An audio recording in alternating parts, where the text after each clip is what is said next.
আসসালামু আলাইকুম। সুপ্রিয় দর্শক, শুভেচ্ছা জানবেন। মার্কিন প্রেসিডেন্ট ডোনাল্ড ট্রাম্প বলেছেন যে ইরানের জন্য এটাই শেষ সুযোগ। এরপরে এই সুযোগ যদি ইরান গ্রহণ না করে তাহলে ইরানের জন্য খারাপ কিছু ঘটবে। এই যে শেষ সুযোগ, এটা কিসের শেষ সুযোগ? একটা চুক্তিতে পৌঁছানোর জন্য ইরানের এটাই শেষ সুযোগ বলে মার্কিন প্রেসিডেন্ট ডোনাল্ড ট্রাম্প বলেছেন। অর্থাৎ ডোনাল্ড ট্রাম্পের কথার অর্থ হলো যে ইরানকে তিনি এখন একটা শেষ সুযোগ দিচ্ছেন, যেন ইরান যুক্তরাষ্ট্রের সঙ্গে একটা চুক্তি করে ফেলে, সবকিছু মিটমাট করে ফেলে।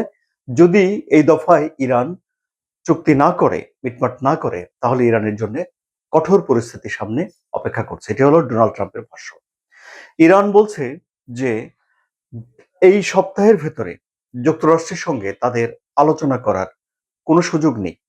তাদের যারা আলোচক রয়েছেন, মানে যারা সংলাপ করতে যাবেন, মধ্যস্থতাকারীদের আহ্বানে সাড়া দিয়ে যারা আলোচনা করতে যাবেন, তারা খুবই ব্যস্ত, তাদের স্কেজুয়াল নেই।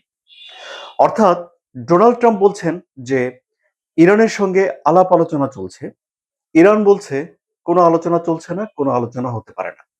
তাহলে যে শেষ সুযোগ মার্কিন প্রেসিডেন্ট ডোনাল্ড ট্রাম্প দিতে চাচ্ছেন ইরানকে, ইরান কি সেই সুযোগটা নিচ্ছে? এটি একটি প্রশ্ন। ইরান তাহলে কি করছে? হরমুজ প্রণালীকে ঘিরে ইরানের একটা উদ্যোগ আবারও সামনে এসেছে, যা ওমানের দিক থেকে জানানো হয়েছে। সেই উদ্যোগের কথা যদি সত্য হয়, তাহলে যুক্তরাষ্ট্রের জন্য তা একটা বড় ধরনের মাথা ব্যথার কারণ হয়ে উঠতে পারে, এবং পরিস্থিতি যে কোন দিকে যাবে তা এই ঘটনার উপরে নির্ভর করে। কি সেই ঘটনা, এর ইম্প্যাক্ট কি, আলোচনা করবো এই কন্টেন্টে। আমি আনোয়ার সাদি আপনাদের সঙ্গে রয়েছে। প্রথমে দুই দেশের ভেতরে আলাপ আলোচনা হচ্ছে কিনা বা কূটনৈতিক যোগাযোগ হচ্ছে কিনা এই বিষয়টা পরিষ্কার করি।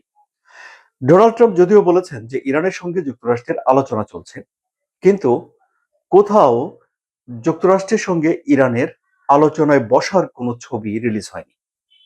তাহলে ইরান যে বলছে যে তারা আলোচনা করছে না, এই বিষয়টি কিন্তু ইরানের পক্ষেই যাচ্ছে।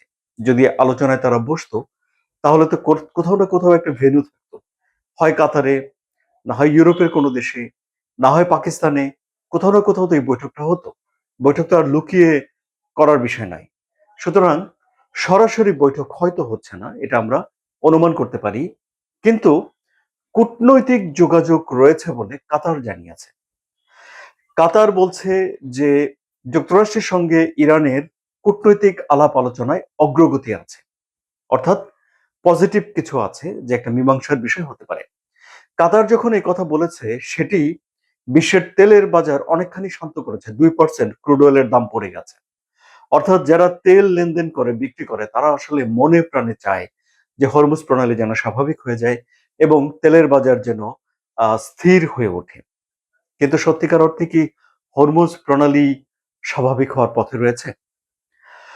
ইরান বলছে যে কোনো আলাপ আলোচনা যদি হয়ে থাকে, তাহলে সেটি চলছে ওমানের সঙ্গে, এবং তারা ওমানের সঙ্গে হরমুজ প্রণালীর নিয়ন্ত্রণ, কিভাবে হরমুজ পরিচালিত হবে, এসব বিষয়গুলো নিয়ে আলাপ আলোচনা চালিয়ে যাচ্ছে।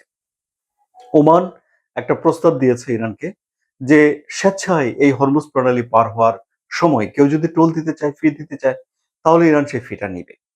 ইরান এই প্রস্তাবটাকে প্রত্যাখ্যান করেছে। ইরান বলেছে না, শুধুমাত্র যে টোল দিতে হবে হরমুজ প্রণালীতে জাহাজগুলোকে, ব্যাপারটা এখানেই শেষ নয়, এত সহজ নয়। হরমুজ প্রণালীর ভিতরে কোনো জাহাজ যদি ঢোকে, তাহলে সেটা ইরানের নিয়ন্ত্রণে থাকবে। হরমুজ প্রণালী পার হয়ে যদি কোনো জাহাজ বের হয়ে যায়, সেটাও ইরানের নিয়ন্ত্রণে থাকবে, এবং এমন নিয়ন্ত্রণে থাকবে যে ইরান চাইলে ওই জাহাজগুলোতে হস্তক্ষেপ করতে পারবে। হস্তক্ষেপের অর্থ কি দাঁড়ায়? থামিয়ে দিতে পারবে, ঘুরিয়ে দিতে পারবে, তল্লাশি করতে পারবে। তল্লাশি মানে দেখবে যে কি যাচ্ছে, অস্ত্র যাচ্ছে নাকি খাবার যাচ্ছে, কি যাচ্ছে, এরকম একটা সার্বভৌমত্ব, মানে অ্যাজ ইফ ইরানের ভূমির উপর দিয়ে একটা গাড়ি গেলে যেমন চেক করা হয়, ঠিক হরমুজ প্রণালীটাকে ইরান এই যুদ্ধের পর নিজের এরকম একটা সার্বভৌম অবিচ্ছেদ্য অংশ করে ফেলছে।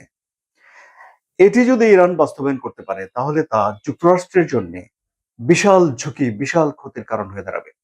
যুক্তরাষ্ট্র তার আধিপত্যের অনেকখানি হারিয়ে ফেলবে এখানে, এবং এটি এখন হরমুজ প্রণালী নিয়ে বিরোধের মূল পয়েন্ট হয়ে দাঁড়িয়েছে।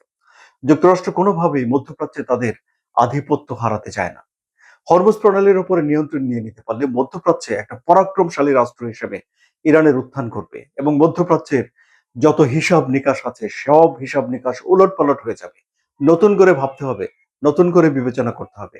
কারণ মধ্যপ্রাচ্যের দেশগুলো তেল রপ্তানি, সার রপ্তানি, পেট্রোকেমিক্যাল রপ্তানি, নিজেদের আমদানি, ব্যবসা বাণিজ্য, নানান কিছুর জন্য হরমুজ প্রণালীর উপরে নির্ভর করে। বিশ্বের যত তেল পরিবাহিত হয় যুদ্ধের আগে তার 1/5 20% এই হরমুজ প্রণালী দিয়ে পরিবাহিত হতো। সুতরাং দেখা যাচ্ছে যে ইরান একটা বিশাল এই নিয়ন্ত্রণ নিতে চায়। এখন ডোনাল্ড ট্রাম্প বা যে আলোচনার কথা বলেছেন ইরানের সঙ্গে, সেখানে দুটো পয়েন্ট থাকে।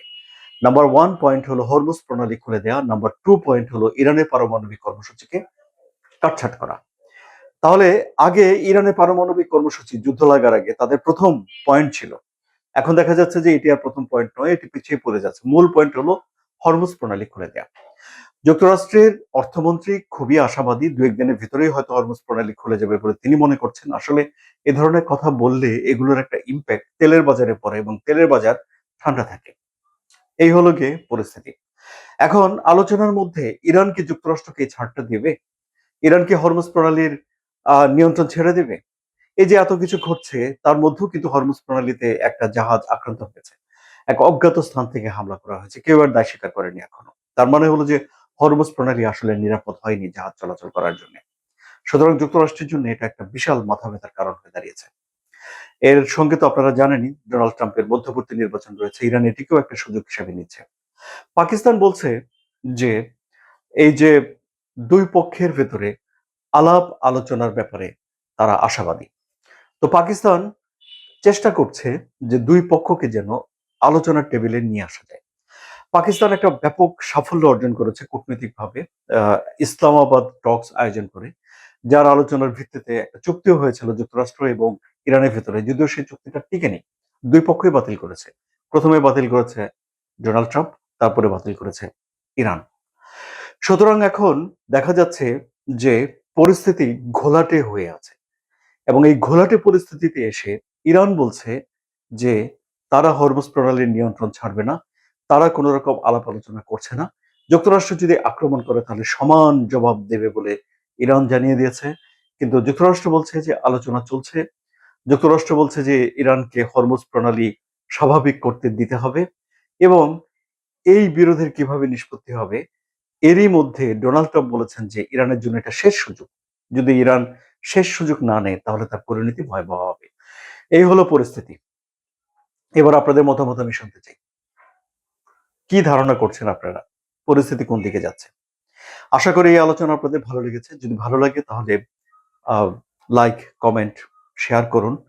ভূ রাজনীতির জটিল বিষয়গুলোর একটা নিরপেক্ষ বিশ্লেষণ শোনার জন্য, বায়াসড নয়, আবেগী নয়, যা ঘটছে সেসবের বিশ্লেষণ জানার জন্য সাবস্ক্রাইব করে চ্যানেলের সঙ্গে থাকুন। ধন্যবাদ সবাইকে। ভালো থাকবেন।